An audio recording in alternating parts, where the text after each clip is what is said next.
Dear Olly Pike from Pop and Olly. Hey, it's Prince of Queens, one of the newer members of the YouTube skeptic community, and somehow I was completely out to lunch and missed it when you got into a giant tiff with Irate Bear and began literally calling upon your audience to get up in arms and attack his channel. Now, it's really surprising that I didn't hear about this sooner, not just because I'm very open publicly as a homosexual, hence the name Prince of Queens, but also because Irate Bear is a pretty good friend of mine as far as YouTube goes.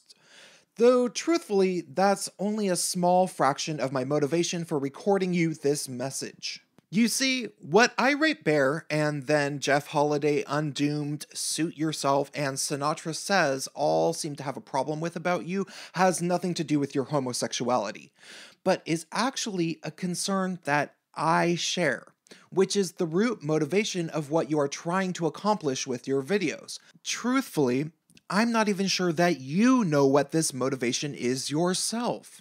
I'm going to assume that you signed up for the project with the intention of wanting to make life easier for kids that might end up identifying as homosexual, bisexual, or transgender when they are older, as well as making it easier for children to understand families that have homosexual parents. That's perfectly understandable and fine. But is that really what you are doing? Let's think about this carefully. Really carefully.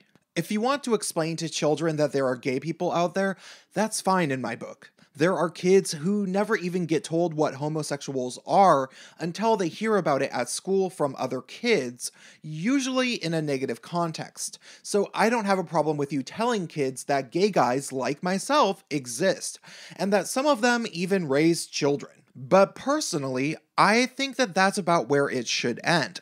And here's why. While it could seem for a while that telling children about transgender individuals is a good idea, I think we need to be really careful about explaining that gender is sometimes something that goes against biology in individuals, as is seen with transgenderism.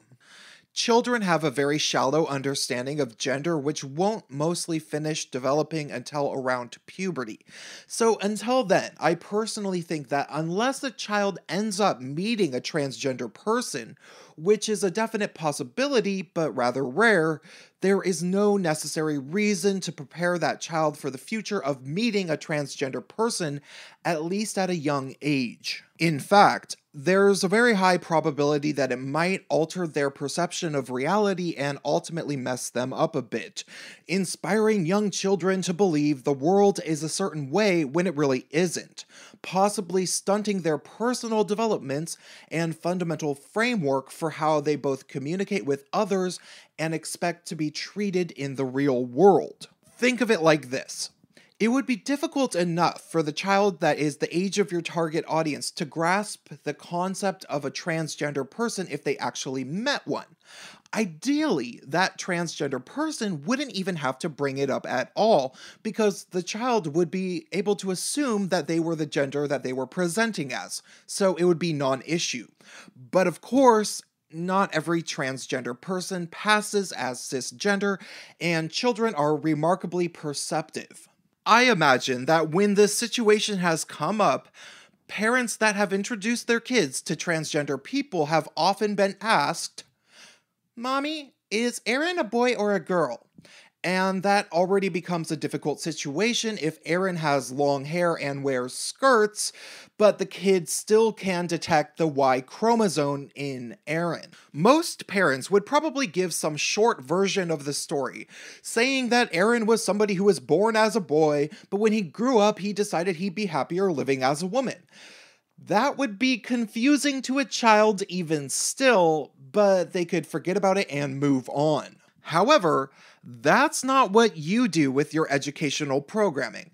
And children's programming like Queer Kid Stuff attempts to do something even further. You attempt to tell children that although you two identify separately as male and female as individuals, there are some people that define as neither male nor female and use the pronouns of they, them.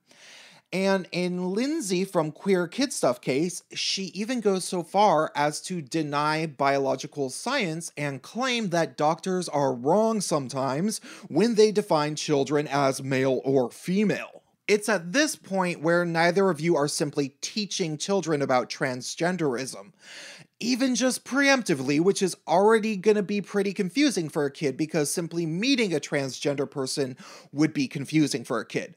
But more so, now you are essentially telling children that gender is so arbitrary that some people can decide that they don't have one. Basically, as if gender doesn't even exist. These are kids who are still forming their identity, and until they reach puberty and become significantly attracted to genders sexually, usually one sex or another, identifying with a gender is one of the few notable traits a child actually has to distinguish themselves from other sentient beings. To a young child, gender is almost as important to their own self-perception as the fact that they are human. It is one of the only things that they know about themselves that distinguishes them from other humans. Think of it like this.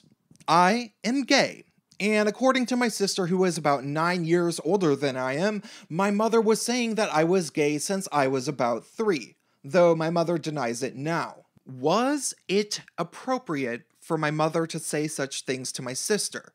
It's hard to say, and while I can't say it made me gay, I definitely can say it didn't hurt. By the time I was 12, my sisters were dressing me up in drag and taking me to see the Rocky Horror Picture Show. Still, if I had turned out straight, everybody would have thought I was just some kid that had some wacky family members. And ultimately, I didn't end up having to do anything in particular like taking hormones or getting surgeries to identify as a gay male. But what if they decided that I was trans at such an early age? What if I was told after that point that I didn't have to be a boy if I didn't feel I wanted to be a boy? What if I was told that I didn't have to be either a boy or a girl? I personally always liked traditionally boyish activities when I was a kid and had primarily male friends.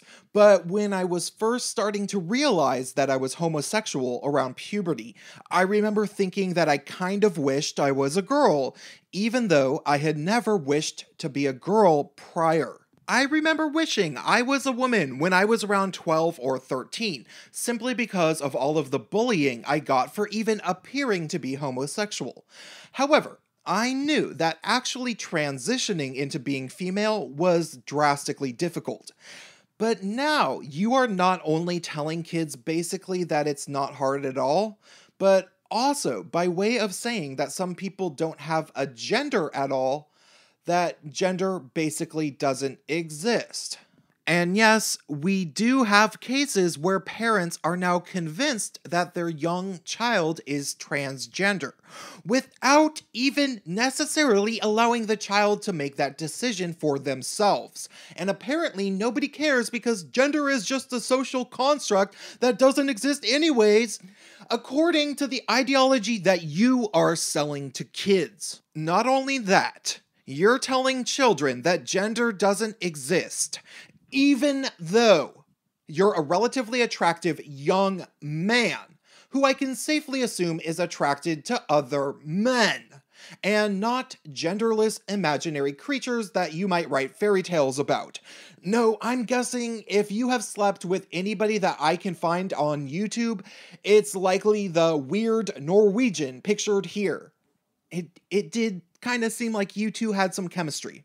That all said, the message you are delivering becomes not just science denying and upending of the psychological developmental framework that children are still developing in relation to their perception of self and identity, but it seems fairly certain that this is not even a message that you are entirely properly analyzing carefully yourself before delivering. Because why would a cisgender gay guy want to convince children that gender is imaginary? We all can tell which gender and sexual biology you have sex with. Truthfully, I don't think you even care all that much about what you are really saying. I imagine that you just want a career in arts and entertainment while simultaneously hoping to make the lives easier for children in generations to come that might end up queer like yourself. Which, like I already said, is fine as a goal if that is what your goal is.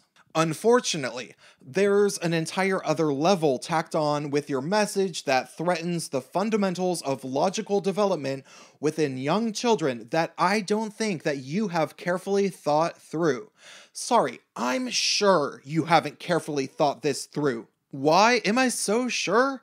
Well, it's because you overplayed your hand with the whole controversy with Irate Bear, and that's what really got me thinking. You see, it doesn't take a genius to look at your videos and realize you aren't making them by yourself. I don't know how many people you have working on all your music, animation, camera work, and editing.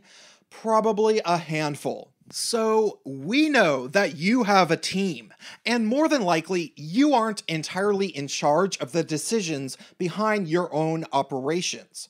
We know you have a producer and that you are associated with a larger organization that is also tied to queer kids stuff. But even more than that, although you don't even have half as many subscribers as Irate Bear, and not even as many as myself, the second you saw his video, you decided that it was perfectly acceptable to very specifically ask, not just your fans to attack him online, but even more so, you also began tweeting at LGBT organizations, celebrities, and even the last President of the United States of America in order to rally the troops you assumed you had on your side. That's where I stop and wonder, what is going on inside that head of yours? Do you really believe that his video was hate speech? Or had you been conditioned in recent history to believe that if somebody calls your programming names, that you can get them silenced by force? That you can tattle to the authorities and that the person will be in deep trouble? What made you so confident that you were so powerful? So I have to ask, did somebody give you the impression that you're well connected? Did your time working for the government-funded CBBC on the show Trapped hook you up with some important people? Did somebody give you the impression that you have friends in high places? How exactly did you get together a team to start your project over 2 years ago with such a mammoth budget that still doesn't have all that many subscribers? This is what I am trying to say to you.